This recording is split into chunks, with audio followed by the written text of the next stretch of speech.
TV49 news ಕನ್ನಡಕ್ಕೆ ಸ್ವಾಗತ. ವೀಕ್ಷಕರೇ, ಗೋಕಾಕ್ ತಾಲೂಕಿನ ಕುಂದರನಾಡಿನ ಅಂಕಲಗಿ ಪೊಲೀಸ್ ಠಾಣೆಯ PSI ಶ್ರೀಯುತ ಯಮನಪ್ಪ ಮಾಂಗ್ ಅವರು ಸಾರ್ವಜನಿಕರಿಗೆ ಸಾರಿಗೆ ಸಂಚಾರಿ ನಿಯಮಗಳು ಹಾಗೂ ಕುಂದರನಾಡಿನ ಗಣೇಶ ಉತ್ಸವದ ಪೂರ್ವಭಾವಿ ಸಭೆ ಕರೆದು ಸಾರ್ವಜನಿಕರಿಗೆ ಜೀವನದ ಮಹತ್ವ ತಿಳಿಸುವುದರ ಜೊತೆಗೆ ಸಂಚಾರಿ ನಿಯಮಗಳನ್ನು ಕಡ್ಡಾಯವಾಗಿ ಪಾಲಿಸಬೇಕು ಎಂದು ಹೇಳಿದರು. Helmet, RC card, driving licence ಹೊಂದಿರುವುದು ಕಡ್ಡಾಯ ಹಾಗೂ ಜೀವ ಅಮೂಲ್ಯವಾದದ್ದು, ಅದನ್ನು ಕಾಪಾಡಿಕೊಳ್ಳಬೇಕು ಎಂಬ ಇನ್ನೂ ಹಲವಾರು ಸಲಹೆಗಳನ್ನು ಜನರಿಗೆ ತಿಳಿಸಿದರು.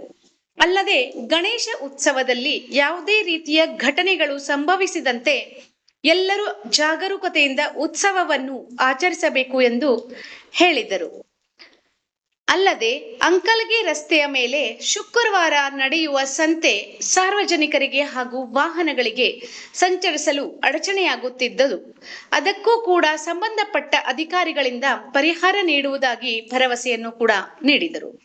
ಇದೇ ಸಂದರ್ಭದಲ್ಲಿ ಅಂಕಲಗಿ ಪಟ್ಟಣ ಪಂಚಾಯಿತಿಯ ಶ್ರೀ ಶಾಂತು ಅವರು ಕೂಡ ರಸ್ತೆಯ ಮೇಲೆ ನಡೆಯುತ್ತಿರುವ ಸಂತೆಯ ಬಗ್ಗೆ ವಿವರಣೆಯನ್ನು ನೀಡಿ ಪರಿಹಾರ ನೀಡುವುದಾಗಿಯೂ ಮಾತನಾಡಿದರು. ಕಾರ್ಯಕ್ರಮದಲ್ಲಿ ಅಂಕಲಗಿ ಪೊಲೀಸ್ ಠಾಣೆಯ ಎಲ್ಲ ಸಿಬ್ಬಂದಿ ವರ್ಗ ಹಾಗೂ KPTCL ಶ್ರೀಯುತ K ದಿವಟೆ ಮತ್ತು ಪಟ್ಟಣ ಪಂಚಾಯಿತಿ ಸಿಬ್ಬಂದಿ ಶ್ರೀಯುತ ಶಾಂತು ಸರ್, ಊರಿನ ಹಿರಿಯರಾದ ಶ್ರೀಯುತ ರುದ್ರಗೌಡ ಪಾಟೀಲ್, ಅಜ್ಜು ಪಂಚಾನಟ್ಟಿ ಹಾಗೂ ಎಲ್ಲ ಸಂಬಂಧಪಟ್ಟ ಹಳ್ಳಿಯ ಮುಖಂಡರು ಕೂಡ ಹಾಜರಿದ್ದರು. ವಿಶೇಷವಾಗಿ ಅಂಕಲಗಿ ಪೊಲೀಸ್ ಠಾಣೆಯ head constable Shri SH Devar ಅವರು ನಿರೂಪಣೆಯನ್ನು ಅದ್ಭುತವಾಗಿ ನಡೆಸಿಕೊಟ್ಟರು. ವರದಿ Sannappa Sanadi, TV49 news Kannada channel, Kundaranadu, Gokak. ನೀವು ಫಸ್ಟ್ ಕೇಳಿದ್ದು ಶುಕ್ರವಾರ ಸಂತೆಯ ಬಗ್ಗೆ ಕೇಳಿದಿರಿ. ಆದ್ರೆ ಆಲ್ರೆಡಿ ಅದ್ರ ಬಗ್ಗೆ ಪುರಸಭೆ ಚೀಫ್ ಆಫೀಸರ್ ಜೊತೆಗೆ ಮಾತಾಡಿದ್ದೀವಿ. ಆಮೇಲೆ ಇಲ್ಲಿ ಎಲ್ಲ ಬೇರೆ ಇಲಾಖೆ ಅಧಿಕಾರಿಗಳನ್ನೆಲ್ಲ ಕರೆದು ಅದು ಯಾವ ರೀತಿ ಅಲ್ಟರ್ನೇಟಿವ್ ಪಾರ್ಕಿಂಗ್ ವ್ಯವಸ್ಥೆಗಳನ್ನು ಮಾಡಬೇಕು ಅಂತ ಹೇಳಿ ನಾವು ಚರ್ಚೆ ಮಾಡಿ ಅವ್ರದ್ದೊಂದು ಸಭೆಯನ್ನು ಮಾಡಿ ಅದು ಎಲ್ಲಿ ಪಾರ್ಕಿಂಗ್ ಮಾಡಬೇಕು ಅನ್ನೋ ಒಂದು ನಿರ್ಧಾರಗಳನ್ನು ತೆಗೆದುಕೊಳ್ತೀವಿ. ನಮ್ಮ ಮೇಲಾಧಿಕಾರಿಗಳು ಕೂಡ ನಾವು ಅದು ಕೇಳಿ ಅದನ್ನು ಎಲ್ಲಿ ಸೂಕ್ತವಾದಂಥ ಒಂದು ಏನಾಗಿದೆ ಸಮಸ್ಯೆ, ಇಲ್ಲಿ ಪಾರ್ಕಿಂಗ್ ಸ್ಥಳದ ಬಗ್ಗೆ ಸಮಸ್ಯೆ ಆಗಿದೆ. ನೀವು ಈ ರಸ್ತೆ ಮೇಲೆ ನಾವು ಯಾವುದೇ ಕಾರಣಕ್ಕೂ ಸಂತೆಯಲ್ಲಿ ಕುತ್ಕೊಳ್ಳೋಕ್ಕೆ ಜನನ ಬಿಡ್ತಾ ಇಲ್ಲ, ಅವ್ರನ್ನೆಲ್ಲ ಒಳಗಡೆ ಕೂರಿಸ್ತಾ ಇದ್ದೀವಿ. ರಸ್ತೆಯನ್ನು ನಾವು ಫ್ರೀ ಮಾಡಿ ಯಾವುದೇ ಕಾರಣಕ್ಕೂ ಯಾರಿಗೂ ತೊಂದರೆ ಆಗದೇ ಇರೋ ಥರ ಇದು ಮಾಡ್ತಾ ಇದ್ದೀವಿ.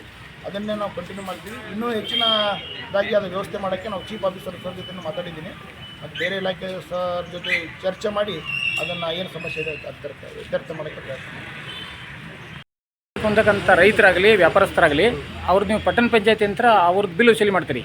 ಅದು ರೋಡ್ ಮೇಲೆ ಕುಂತವ್ರಿಗೆ ನೀವು ಯಾಕೆ ಅನ್ವಯಿಸ್ತೈತೆ ಅದ? ಇಲ್ಲ ಅವ್ರಿಗೆ ನಾವು ಸ್ವಚ್ಛವಾಗಿ ಯಾರಿಗೂ ಕೊಂಡು ಹೋಗಿಲ್ಲ ಅಂತ ಹೇಳಿದ್ರು. ನಾವು ಸಾವಿರ ಅಲ್ಲ ಕುಂದು ಪ್ರಶ್ನೆ ಅಲ್ಲ. ಈಗ ರೋಡ್ ಮೇಲೆ ಕುಂತವ್ರಿಗೆ ನಿಮ್ಮ ಪಂಚಾಯತಿಯಿಂದ ಬಿಲ್ ಕೊಟ್ಟು ಅವ್ರ ಕಡೆಯಿಂದ ಇತ್ತು ಶುಕ್ರವಾರ ದಿನ ಈ ರೋಡ್ ಉದ್ದಕ್ಕೂ ಕೂತಿರ್ತಾರೆ ಅವರು. ಸಾಹೇಬ್ರು ಹೇಳ್ತಾರೋ ಅದನ್ನು ಕ್ಲಿಯರ್ ಮಾಡಿ ಕೊಡ್ತು ಅಂತೇಳಿ ನೀವು ಅವ್ರದ್ದು ಬಿಲ್ ತೊಗೋತೀರಿ? ಇಲ್ಲ ಈಗ ಕೊಡ್ತಾರಲ್ಲ 10 ಗಂಟೆ ಮೇಲೆ ಕೊಡ್ತಾರೆ. ರೈತರು ಕೊಡ್ತಾರೆ ಅವರು ವ್ಯಾಪಾರಸ್ಥರಿಲ್ಲ. ವ್ಯಾಪಾರಸ್ಥರು ಏನಿದ್ರು ಎಲ್ಲ ಒಳಗೆ ಹಾಕ್ತೀವಿ. ಅವ್ರು 10 ಗಂಟೆ ಮೇಲೆ ಕೊಡ್ತಾರಲ್ಲ ವ್ಯಾಪಾರಸ್ಥರು. ರೈತರು ಅವರ ಹೊಲದಿಂದ ತಂದಂಥ ಇದನ್ನು ತರಕಾರಿಗಳನ್ನು ತಂದು ಹೋಲ್ಸೇಲ್ ಕೊಟ್ಟು 10 ಗಂಟೆ 10:10 ಹೋಗಿಬಿಡ್ತಾರೆ. ಎಲ್ಲ ಖಾಲಿ ಆಗಿಬಿಡ್ತೈತೆ. ಇನ್ನೊಂದು ಸಲ ಏನಾಯ್ತಿಲ್ಲ, ಅವ್ರು ಎಟ್ಟರನ್ನೆಲ್ಲ ಏನಿದ್ರು ನಾವು ಒಳಗಡೆ ಹತ್ತು ವ್ಯವಸ್ಥೆ ಮಾಡ್ತೀವಿ.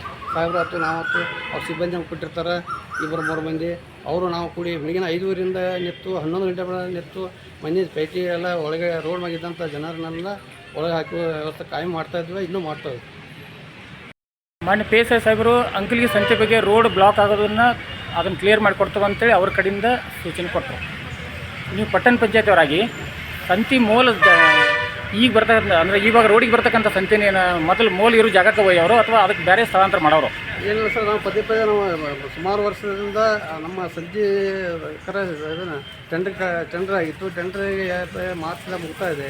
ಈಗ ನಾವು ಆಫೀಸಿಂದ ಮಾಡ್ತಾಯಿದ್ವಿ. ಈಗ ಅಷ್ಟು ಮಂದಿಗೆ ನಮ್ಮ PSI ಸಾಹೇಬ್ರಾತು ಸಿಬ್ಬಂದಿಯನ್ನು 2-3 ಮಂದಿಯನ್ನು ನಾವು ಕೂಡಿ ಬೆಳಿಗ್ಗೆ 5:30 ಗಂಟೆ ಬಂದು ನಿಂತರೂ ಸದಾಗ ರೈತರು ಕೇಳ್ತಾ ಇಲ್ಲ. ಅವ್ರಿಗೆ ಬೇರೆ ವ್ಯವಸ್ಥೆ ಮಾಡಿದ್ರೆ ಅಲ್ಲಿ ಹೋಗ್ತಾ ಇಲ್ಲ, ನಮ್ಗೆ ವ್ಯಾಪಾರ ಆಗೋದಿಲ್ಲ, ನಮ್ಮ ಕಾಪಿಲೆ ಸುರಿ ಹೋಗಬೇಕಾಗಿತ್ತು, ನಾವು ಅದೆಲ್ಲ ಕೆಲಸಕ್ಕೆ ಮಾಡ್ತಿದ್ದೆ ಅಂತೇಳಿ ಪ್ರತಿಯೊಬ್ಬನ ರೈತರುಗಳೇ 3-4-7-10 ಜನ ಜೊತೆ ಶುಕ್ರವಾರ ದಿವಸ ನ್ಯಾಯ ಆಗ್ತಾಯಿದೆ. ಅದಕ್ಕೆ ಮುಂದಿನ ಕ್ರಮ ಕೈಗೊಳ್ಳಬೇಕಾದ್ರೆ ಅವ್ರ ಸಂತೆ ಸೂಕ್ತವಾದ ಜಾಗ ನಮ್ಮಲ್ಲಿ ಇದ್ದರೂ ಸಹ ಅವರ ರೈತರು ಹೋಗ್ತಾ ಇಲ್ಲ ಒಳಗಡೆ. ಸುಮಾರು ಇನ್ನೂ ಈಗ ಎಷ್ಟು ಕೂಡ್ತಿದ್ದಾರೆ ರೋಡ್ ಮೇಲೆ ಅಷ್ಟು ಜನ ಒಳಗಡೆ ಕುಂಡು ವ್ಯವಸ್ಥೆ ಇದ್ದರೂ ಸಹ ಒಬ್ಬರು ರೈತರು ಹೋಗ್ತಾ ಇಲ್ಲ. ಅವರ ರೋಡ್ ಮ್ಯಾಗೆ ಇದ್ರನ್ನ ನಮಗೆ ವ್ಯಾಪಾರ ಆಗ್ತಿದೆ. ಮತ್ತು 10 ಗಂಟೆ ಮುಂದೆ ನಮ್ಮದು ಎಲ್ಲ ಸುರಿ ಹೋಗ್ಬೇಕಾಗಿತ್ತು. ಅದಕ್ಕೆ ನಮಗೆ ಇದನ್ನು ಸ್ಪಂದನ ಕೊಡ್ರಿ, ನಮ್ಗೆ ಒಂದು ಸ್ವಲ್ಪ ವ್ಯವಸ್ಥೆ ಮಾಡಿಕೊಡ್ರಿ ಅಂತಾರೆ.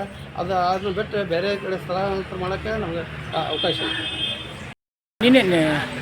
ನಿನ್ನೆ ರಾತ್ರಿ ಅಂಕಲ್ಗಿ ಒಳಗೆ ಪಟ್ಟಣ ಪಂಚಾಯತಿಯವ್ರಿಗೆ ಸಂಬಂಧಪಟ್ಟಂಥ ವಿಷಯ, ಫುಟ್ಪಾತ್ ಮೇಲೆ ಗಾಡಿ ಇರ್ತಕ್ಕಂಥ ಎಲ್ಲ ಟ್ರಕ್ಗಳಾಗಲಿ ಕಾರ್ ಆಗಲಿ ಎಲ್ಲ ಗಾಡಿಗಳ್ದು ಆ ಗಾಡಿಗಳು ತೆಗಿಬೇಕಂತೇಳಿ ನಮ್ಮ ಅಂಕಲ್ಗೆ PSS ಆಗಿ ಆದೇಶ ಮಾಡ್ಯಾರ. ಅದು ನಿಮ್ಮ ಪಟ್ಟಣ ಪಂಚಾಯತಿ ಏನು ಕ್ರಮ ತಗೊಂಡು? ಅಷ್ಟು ವೆಹಿಕಲ್ 4 ವೀಲರ್ ಫುಟ್ಬಾಲ್ ಬಗ್ಗೆ ನಿಲ್ತಾರಲ್ಲ ಅಷ್ಟೂರ್ನೆಲ್ಲ ಕರ್ಸಂತೇಳಿ ನಮ್ಮ ಹತ್ರ ಹೇಳಿದ್ದಾರೆ.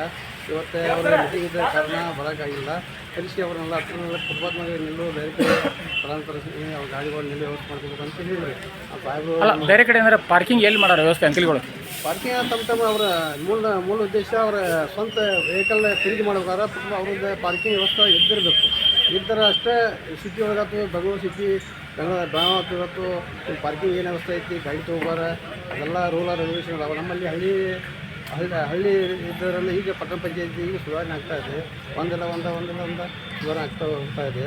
ಈಗ ನಮ್ಮ chief officer TV Patil sir ಬಂದಾರೆ. ಅಷ್ಟು ವೆಹಿಕಲ್ದಾರರು ಕರೆಸ್ರಿ ಅಂತ ಹೇಳಿದ್ದಾರೆ.